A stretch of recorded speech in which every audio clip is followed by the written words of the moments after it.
Hello, everybody. I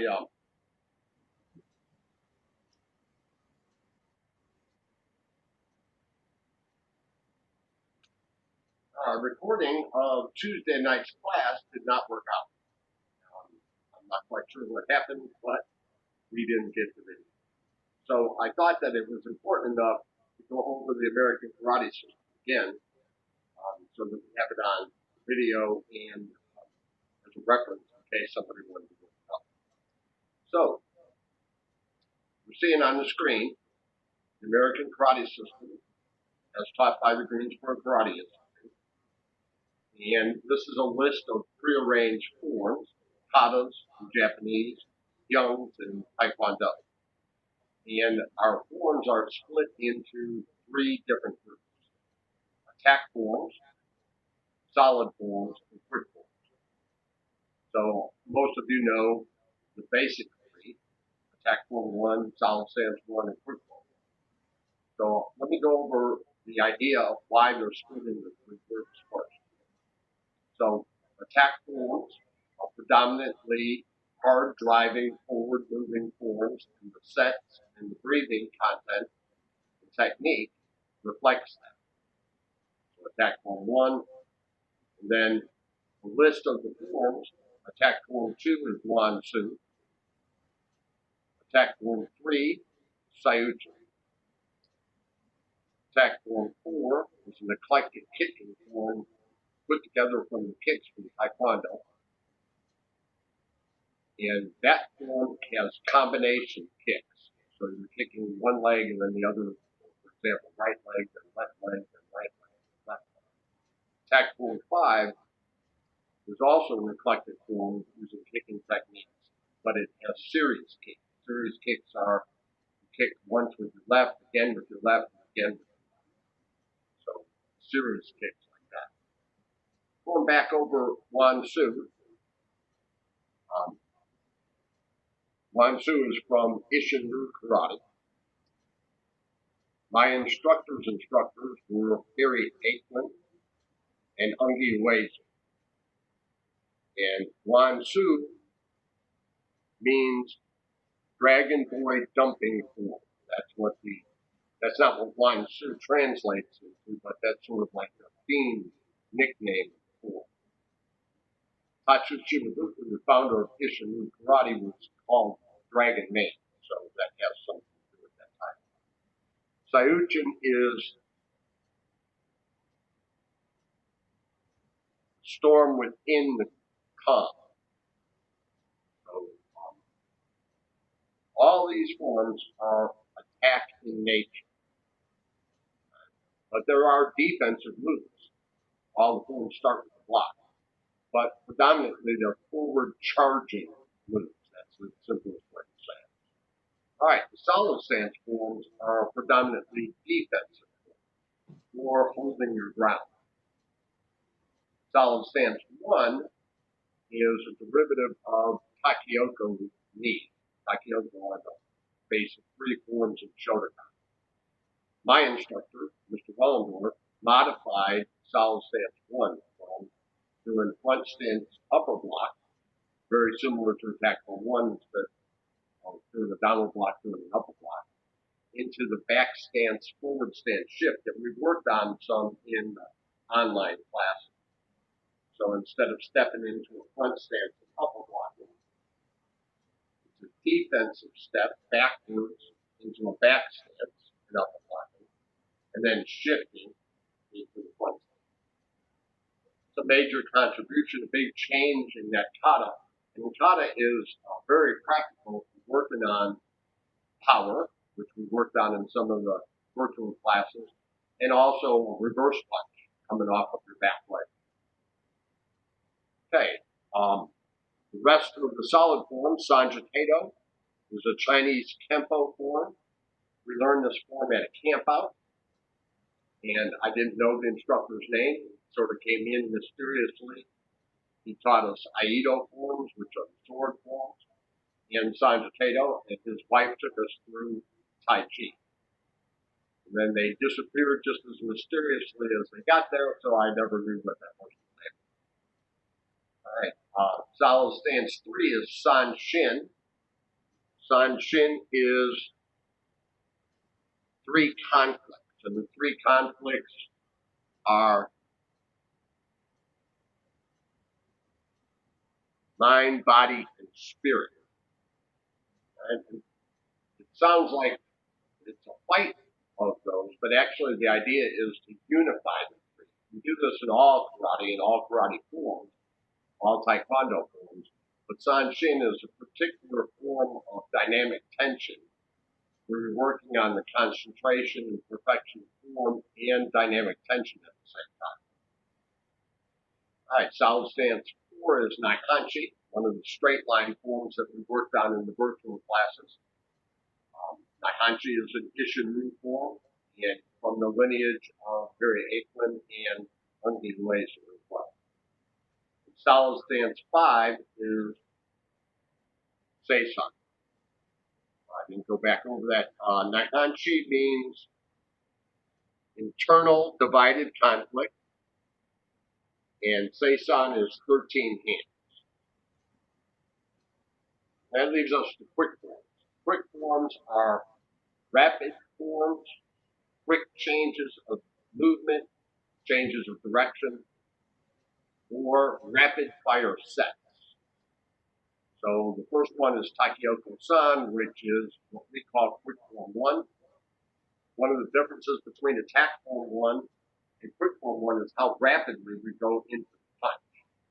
So from your cat stance on the first move of quick form 1, the idea is to finish that block and immediately go into the punch. So it's much more rapid than the deliberate downward block and then stepping into a strong punch in attack form 1. Quick form 2 is Shinto. View to the east, or fighter to the east, or crane on the rock. Quick form 3 is Kusanku. Kusanku is the longest form that we do in our system. It's 97 moves. Kusanku was actually a general in Japanese army, and it means view to the sky, or the motto behind it, or the theme behind it, view to the sky. Quick form 4 is an eclectic kicking form that we learned at one of the Chuck Norris Tang Soo Do schools in Virginia Beach.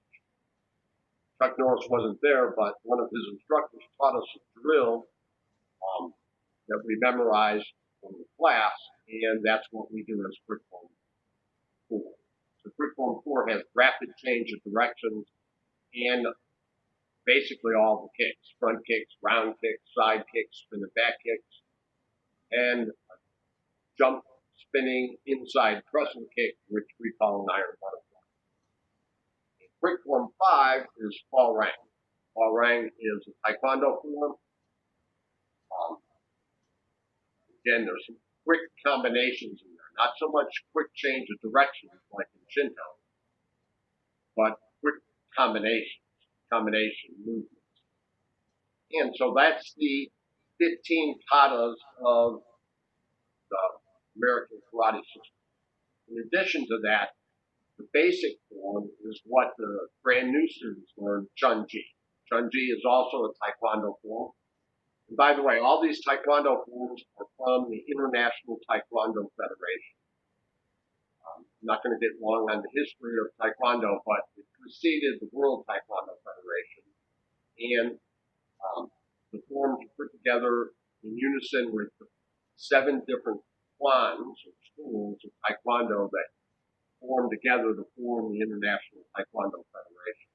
And this was under the leadership of General Choi, who was the first leader of taekwondo. So there are other forms that we practice in our school. When we scroll to those,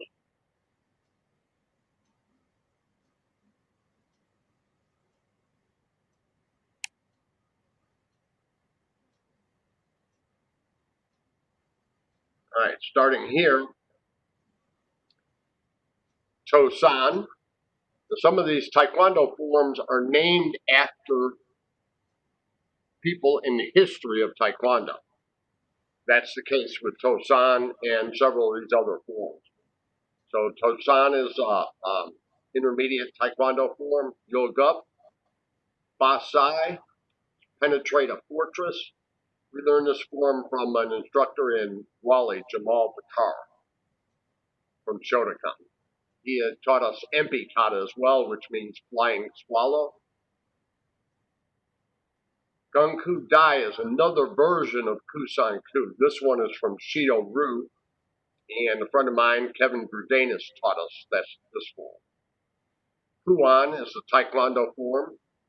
It's a straight line form like Naihanchi, a straight line form. Gibek, again, Gibek, like some of the other Taekwondo forms, is named after somebody in Korean history. If you're interested in that, that's why I'm posting this.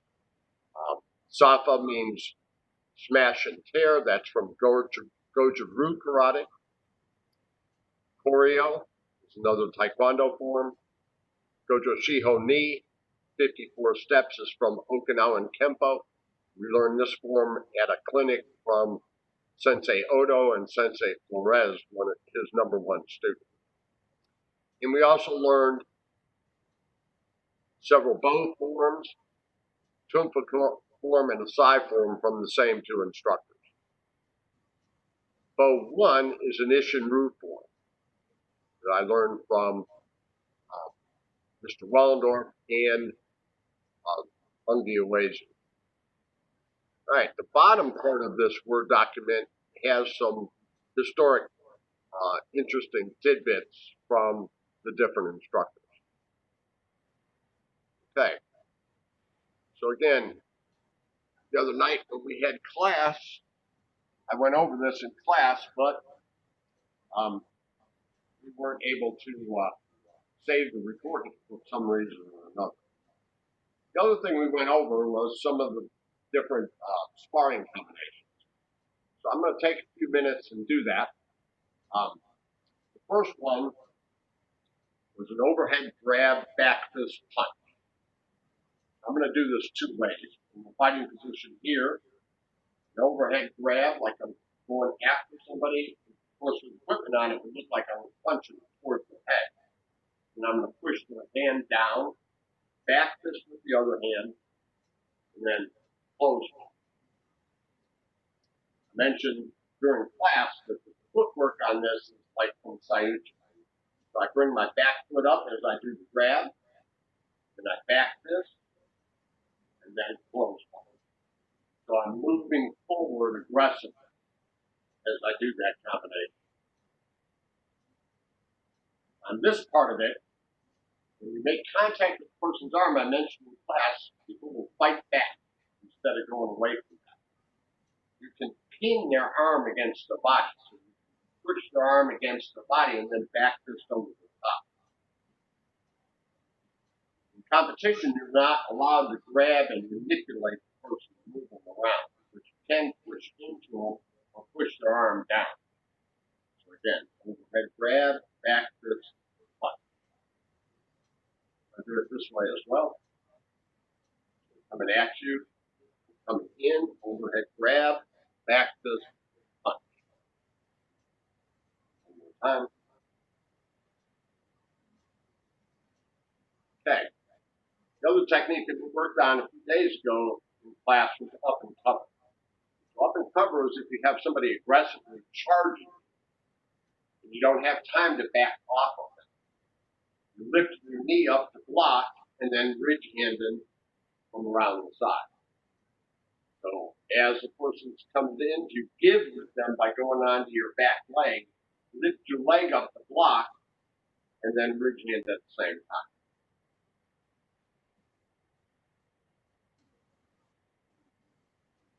This hand can either block high, like you're blocking a back fist, or block like you're blocking a reverse punch. Either way. Okay, I'll do that this way. So same thing, as the attacker's coming in, blocking, ridge hand over the top. All right, there's a couple other techniques that I'll go over real quickly before I finish this little short class. One of them is fake lunge kick straight. So if you make eye contact with somebody, and then draw their eye contact down to your knee, you can mind lead the person into paying attention to your knee. So if I did that, I have an opponent in front of me, I make eye contact, I bring my eyes down and my knee up, get their attention down to my leg, and then punch over the top. Here, make eye contact, lead their eyes down, punch over the top.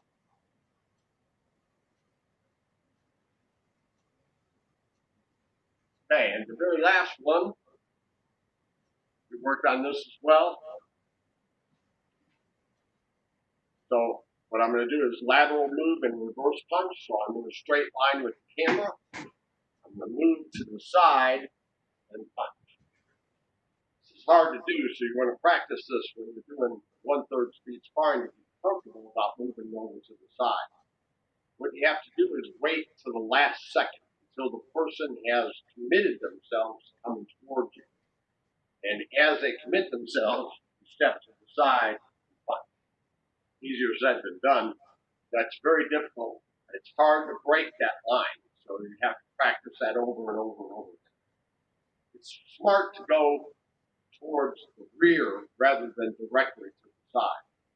Because the opponent's coming in, I'm sort of going with him and over to the side and throwing the punch. Over to the side. All right, that's all I'm going to do on this. We have class at 6 o'clock, which is in a few minutes. And I'll post this as well as the upcoming class. Thanks.